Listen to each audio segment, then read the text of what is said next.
We'll put Scott to work right away here. I don't want you to begin. I don't want you to be misled by the subtitle of today's message. And I think that's really supposed to be saving the best for last. And I say that because, well, first of all, this has been a long series you folks have been involved in. I've never preached a series that's right now 9 weeks long. So I don't want you to think that saving the best for last means having to do anything with this series of messages, or that this message today will be that I've been somehow saving the best for last. Because first of all, this message may not be the best of those 9, and it's certainly not going to be the last. And I know that just brings such joy to your hearts to know that this series is still not over. So if you're suffering through it, you only have 2 weeks to go, because from the get-go, I have said that this series would go right up until Easter Sunday, when we celebrate. Of course, the series overall is called The Morning of the Third Day. We've been talking about third day events that the Bible speaks of, and not always happening for sure, we don't know, on the morning of the third day, but we've also tied that in with the understanding that we ourselves, in God's timing, are in the morning of the third day. And we've explained that many times. I'm not going to go over that again today. But this message today is leading us up to that most glorious of all third day events when we get to Resurrection Day. So we'll talk about that in 2 weeks. And in between, we have the celebration of Palm Sunday. So next Sunday, I can't really veer off of Palm Sunday. So we won't be talking next week about third day event, because Palm Sunday, the day that Jesus entered the city of Jerusalem, was not on the third day. It was on Sunday, the day after the Sabbath. And of course, Sunday is the first day of the week. But today we'll be talking about another third day event, and then again on Easter Sunday morning. But in the meantime, we've got a wedding to go to. How many of you like weddings? Come on, how many of you like weddings? We're going to go to John chapter 2. We're going to be reading verses 1 through 11. So if you have your Bible with you and you'd like to follow along, you can do that. But the words will also be up on the screen for you as well. We start off right off the bat in verse 1 with, "On the third day, a wedding took place at Cana in Galilee." You know the story. Jesus' mother was there, and Jesus and his disciples had also been invited to the wedding. Now when the wine was gone, we're told, Jesus' mother said to him, "They have no more wine." And Jesus says, "Woman," and in that day, by the way, that was not a derogatory thing to say to your mother. I won't go into details because I'll barely be able to get through all I want to get through as it is. But this was not demeaning or derogatory. "Woman, why do you involve me?" Jesus replied, "My hour has not yet come." His mother said to the servants, I love this text because she just goes on doing what she's going to do anyhow. She says to the servants, "Do whatever he tells you." Nearby stood 6 stone water jars, the kind that were used by the Jews for ceremonial washing. Each of the jars held from 20 to 30 gallons. And Jesus said to the servants, "Fill the jars with water." So they filled them to the brim. And then he told them, "Now draw some out and take it to the master of the banquet." And they did so, and the master of the banquet tasted the water that had been turned into wine. He did not realize where it had come from, though the servants who had drawn the water knew. Then he called the bridegroom aside and said, "Everyone brings out the choice wine first, and then the cheaper wine after the guests have had too much to drink. But you have saved the best till now." And we're told in verse 11 that what Jesus did here in Cana of Galilee was the first of the signs through which he revealed his glory, and his disciples believed in him. Following this miracle of Jesus changing the water into wine, there would be 34 more miracles that Jesus would do that are recorded. That's just those that are recorded. In the last chapter and last verse of this gospel, the Gospel of John, John would remind us that if all the things that could be written about Jesus, all the things that he had ever done could be written, all the books in the world could not hold it. So we have to believe that in addition to the 35 miracles, this one and 34 more, that there were many more miracles. And we actually do know that, because there are several times throughout the Gospels where we're told that Jesus went into a village, and without being specific about the particular miracle that he did, we're just told in some cases then he healed all the sick. Who knows how many people received a healing miracle from Jesus. We just know that there were an awful lot. Those that are specifically mentioned in the scriptures were mentioned for a reason, as is today's. I want to share with you some things. We're going to go a little deeper in some areas today, and for those of you who like deeper, that'll be great. And for those of you who like to just stay on the surface, that I hope that you'll stay with me, that I'll be clear and try to explain the best I can what we're saying here. It's been said about the miracles of Jesus that each and every miracle falls into one of two categories. So Jesus' miracles, and Scott, we have a slide here, and I'm going to ask Scott to hold this up, because some of you take notes. I don't think too many, but a few of you sometimes I notice are writing things down.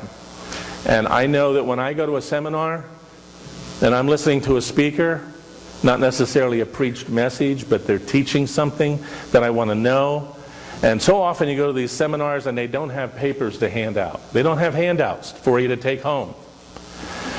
And so you're writing as fast as you possibly can to write everything down. So I asked Scott earlier, I said, leave this slide up for a while, because if anybody wants to write this down, they'll have time to do that. So with regard, and this is not my idea, this is a fellow by the name of R.H. Fuller, a theologian and author who has this understanding, and it goes deep. We're not going to be able to go all the way there by any means, but I wanted to bring it to our attention today. Because when we read this story, we read the story, and then we go on and we read the next thing, and we read the next thing. But so often we can, and that's why we have Bible studies, and that's why we have Sunday school, so that we can go deeper in our discussion of the text. Jesus' miracles, according to R.H. Fuller, are this. It's a preliminary round, some of them. It's as though they're a preliminary round in the final conflict with the powers of evil. I'm going to just stop right there for a minute, because for me, my mind, right away, when it talks about a conflict, the final conflict with the powers of evil, my mind was immediately drawn to those miracles where demons are cast out by Jesus. We're talking about evil when we're talking about demonic possession. A preliminary round. Imagine, what's a world championship boxing match? 15 rounds? You know what happens early in the fight? Those early rounds, those preliminary rounds, often determine what the result of the contest or the boxing match is. Jesus' miracles are either a preliminary round, something that points to, even determines, looks to a future outcome. a preliminary round in the final conflict with the powers of evil, or it's a preliminary manifestation, a preliminary revealing, telling, showing, if you will, of the final revelation of the glory of God as it's revealed in Jesus' cross. So all the miracles that we read about in the scriptures fall into one or the other category. It's either a preliminary round, as we say here, in the final conflict with the powers of evil, or it's a preliminary manifestation of the final revelation of the glory of God that as it's revealed in the cross of Christ. The one we're talking about today, the miracle of water being changed into wine, does not fit into that first category. That would fit into this next category. Jesus' power over creation.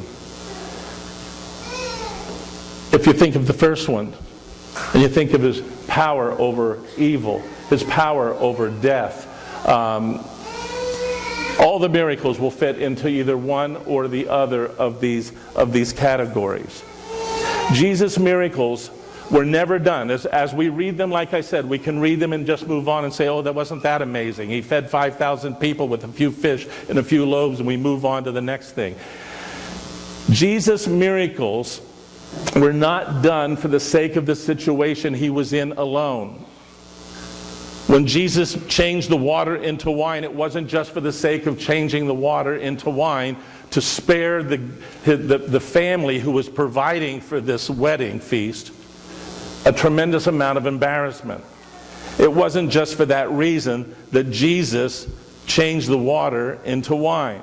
It wasn't just for the sake of the situation when he fed 5,000 people who were hungry and who were following him. It wasn't just for the sake of their hunger that he fed them that day.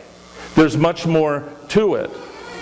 There's more to the miracle in each and every case than just the miracle itself. Just as there is more to Jesus than what meets the eye. Would you say there's more to Jesus than what meets the eye? When you read about him in the scriptures, there's so much more to learn. There's so much more to understand. There's so much more to glean from whatever is said about Jesus. And the same is true with respect to these miracles. And so with all this that's been said now regarding Jesus' miracles as being a preliminary round in this final conflict that's coming one day with the powers of evil, or a preliminary manifestation in the final revelation of the glory of God, and certainly what Jesus did on the cross expressed what? Love, mercy, grace, all of those things. Jesus is in this miracle is expressing those same things. In giving sight to the blind, in raising the dead to life, Jesus is expressing the same thing: love, mercy, and grace. It's all about the glory of God. It was the same thing that was revealed in the cross: love, mercy, and grace. Whereas those other things that we mentioned, especially with casting out demons, that was definitely a conflict with evil and a contest with evil, which Jesus is always going to win. Ultimately, though, because we're talking about that which is preliminary, not just because this happens to be the first miracle, and I don't mean preliminary in that terms, but preliminary in the sense that this is what Jesus did in his 3 years of ministry. There's much more to come. There's a resurrection to come. There's the new heaven and the new earth that are yet to come. All of these things are preliminary, pointing to something even more amazing to come. He's saving the best for last. The best is yet to come. Do I hear an amen? The best is yet to come. And so just as Jesus is saving the best for last in that case, he's done the same thing here in the wedding. The one who's overseeing the wedding for the family recognizes that the best wine has been held for last, although they had run out of wine. Let's look at the wedding again, and let's try to discern here how this miracle of turning water into wine is in fact more than just that. Not as though that wouldn't be enough. That's pretty amazing. That's pretty significant. Yes, it really helped the folks who were putting on this wedding. Let's see, are Glenn and Tina here this morning? I didn't see them. They may not be. Glenn and Tina Stuck have a wedding coming up really soon. Scott, can you put that picture up for me? And this is a depiction. I don't know if you can see it very clearly. If you're sitting in the back and you can't see it clearly, look at that one back there. It'll be closer for you. But this is the scene. This is the scene of a wedding, and they're sitting around the table here, and it's not really the wedding, it's the wedding feast. The wedding is over. That part is over. This text doesn't even talk about the ceremony itself and everything that happens there. This is about the wedding feast. And in this picture, we don't necessarily see Jesus. It's just an idea of a wedding feast. And you see them over here with jars. And we talked about jars, or the scriptures talked about jars in the text. There's lots of people, just as there are at weddings that we hold today. What you need to know, though, the difference between weddings then and weddings now is that in that day and age, a wedding feast could last up to a week or longer. Aren't you just glad when they leave at the end of the... I mean, no, not really. I think that's where the idea of a honeymoon came from. Because after you're around the family, for a couple hours, it's time to get out of town. Imagine people coming, staying for a week or longer for a wedding feast. Imagine how much food, wine, water, everything you need. You know how much is required for just the reception alone. Imagine feeding them day after day after day. That's what took place. That's what took place with the wedding feast. In this particular situation, we see Jesus' mother say to him, they've run out of wine.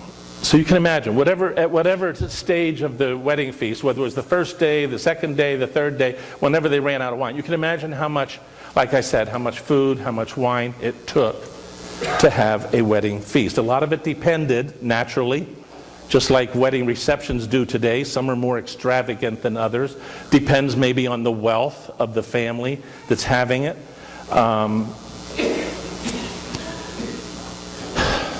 And so we have the family running out of wine. And humanly speaking, what are you going to do about that? When you have that many people there, and they're there for days, I mean, humanly, what can you do? You're out. And when you're out, you're out. But of course, you're not out if Jesus is nearby.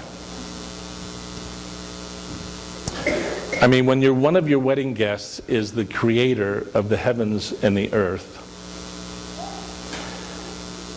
and who produced, let's put the next slide up, Scott, and who created the land that produced vegetation. We're told that this is from Genesis. Seed-bearing plants and trees on the land that bear fruit with seed in it according to their various kinds. I mean, when the creator of the heavens and the earth and the one who created everything in them is present, I mean, what would you expect would happen when his mother tells him they're out of wine? If you're looking for a solution to the problem, Jesus is the one to look to. I just got the feeling when I read this text, I don't know if any of you who have read this text ever got that feeling, but I get the feeling that there may have been times before this, times that were not recorded, where something very similar may have happened, not necessarily at a wedding feast, not necessarily to do with changing water into wine, but because his mother had told him to do it, and he said it's not his time has not yet come, but he did what his mother told him to do anyhow. So humanly speaking, there is no solution to this predicament.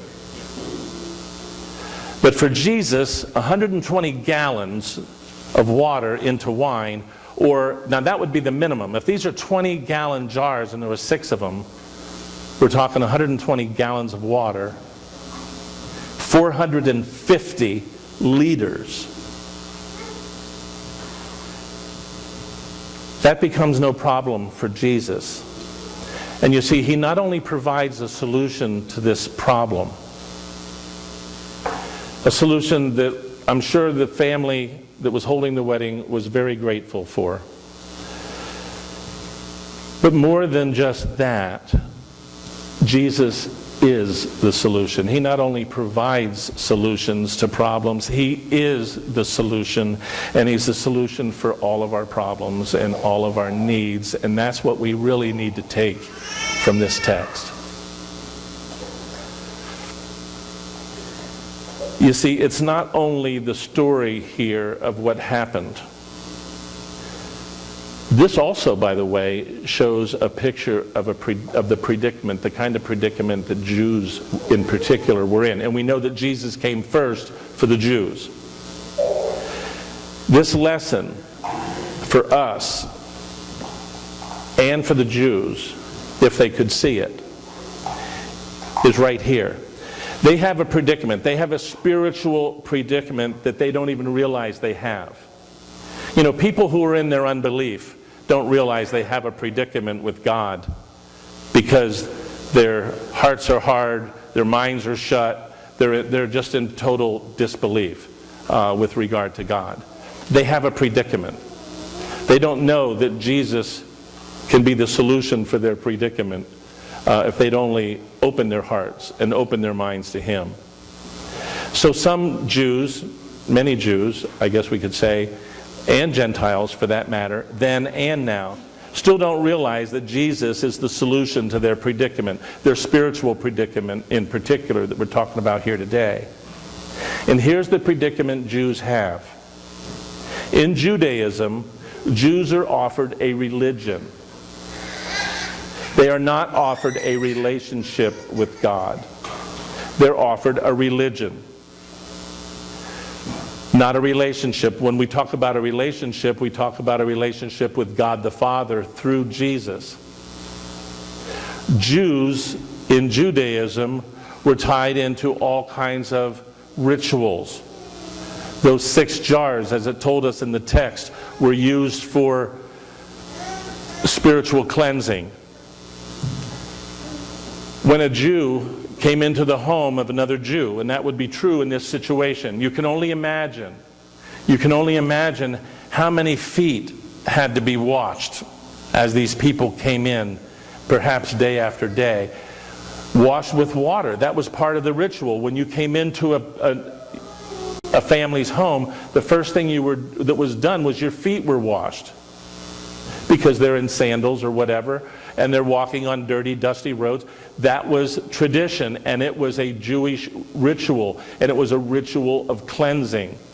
And so, how much water do you think had to be used? That's why they had these huge jars there. They have a spiritual predicament because they believe that somehow by their feet being washed, that they're being cleaned. They're clean before God. We would know later in other texts what Jesus would say about that it's not what's on the inside of the cup or the outside of the cup, it's what's in here. Most Jews never would discover, and still haven't to this day, that Jesus is the solution to their predicament. Through Jesus alone, Jews can be holy. Not by their feet being washed. Not by washing their hands in a particular way. They would wash their hands between every course. So every time a different kind of food is brought, another course is brought, they'd have to wash their hands in a particular way. Holding them up like this and water being poured over them, and then holding them down as the water drips off. This was all part of their ritual, and they believed it was a cleansing ritual and that it would make them right with God because they did this. Today, we would see that in the body of Christ for those who believe somehow that the good things they do for other people, works, deeds, that somehow that's going to make us right with God. No, that doesn't make us right with God. Only a relationship with Jesus Christ, forgiveness through his blood, belief that he died for our sins, makes us right with God. But Jews believed that all these different rituals that they would do each and every day kept them in a right standing with God. In Hebrews, we're told that he is the solution, Jesus is the solution for all of our needs. The next slide, Scott, then, is from Hebrews 10:4. It is impossible, we're told in Hebrews, for the blood of bulls and goats to take away sins. Of course, along with all the cleansing kinds of rituals that Jews did, they would take their offerings to the temple, believing that when they did this on the regular basis, and it was done just as the law prescribed, that this would take away sin. So whether it was rituals or whether it's offerings, that is what Jews believed got you in a right standing, a right position with God. Hebrews 10:5 then says this, and these are the words that are quoted from Jesus. It says, sacrifice and offering you did not desire, but a body that you prepared for me. With burnt offerings and sin offerings, you, speaking of God, you, God, were not pleased. Then I said, here I am. It is written about me in the scroll, in the scriptures. I have come to do your will, my God. And Jesus did. He came to do the will of God, completing his mission to redeem us on the cross. Jesus is the solution. He's the solution because of who he is. He's the Son of God. He's a solution because of what he came to do. He came to die for our sins on the cross of Calvary. He came to be and to do that which nobody else could do. Nothing else could do. Now, for just another minute, I want you to think about those jars of water. Those 20 to 30 jars in the story, as I mentioned earlier, were used to hold water for these ritual cleansings, cleaning the feet, cleaning the hands, what have you. Jesus was fully aware of that. He was a Jew. He knew what those jars were used for. And it's those jars that Jesus chose to use to change the water into wine. He could have chosen other things there to use to put water in, but he chose to use those jars, the ones that were used for ritual cleansings, to fill and to meet the needs of the people. You see, it's in that act of choice by Jesus wherein Jesus becomes the solution, replacing those empty jars, those ritual jars that were used for purification. It's not the jars and what's there and the symbolism regarding the purification that Jews can receive by being washed as though their sins are being washed away. Jesus chooses to use those jars for this miracle of changing water into wine, and thereby replaces the meaning that was there. Only Jesus can rescue us from our predicament of sin, not the things we do.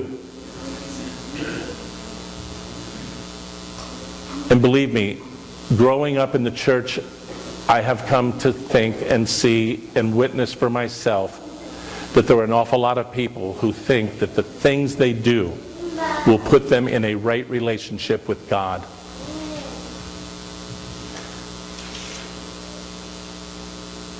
Faith without works is dead. Works, good deeds, the great things we do for other people, the things we do for the Lord are all important, but it's a reflection of who we are. It's as a result of our faith and our love for God. In Jesus, the wedding feast continues. Better and stronger than ever, as does our relationship with the Lord. On that third day, when Jesus turns water into wine, he was at the same time demonstrating for all who would believe, for all who would take his word to heart, that the best is yet to come, that he's saving the best for last, and that he's the only one on earth who could ever begin to meet our needs, whatever they might be, but starting first and foremost with our need for redemption.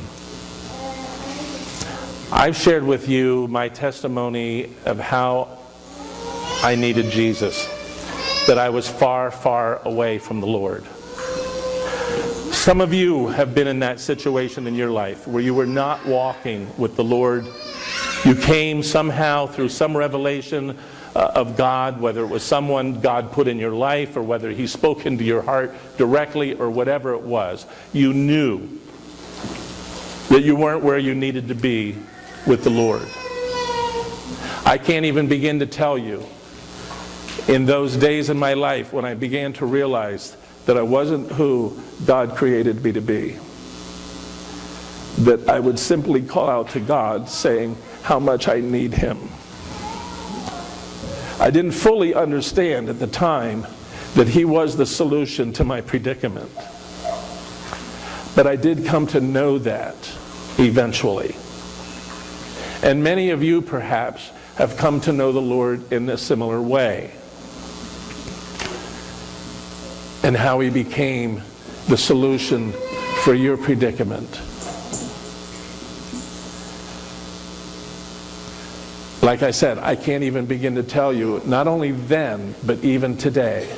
Today, this past week, as I prepared this message, as I prepare for worship, I couldn't tell you how many times I'll say to the Lord how much I need him.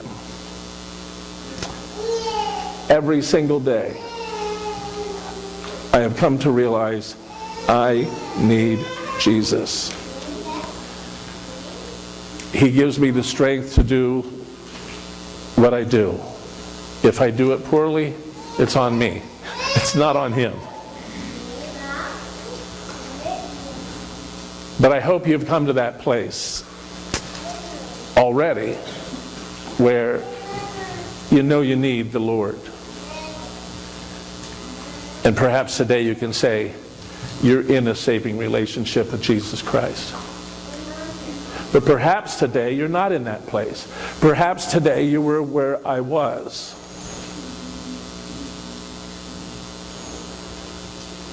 In a predicament. Because I didn't have the Lord.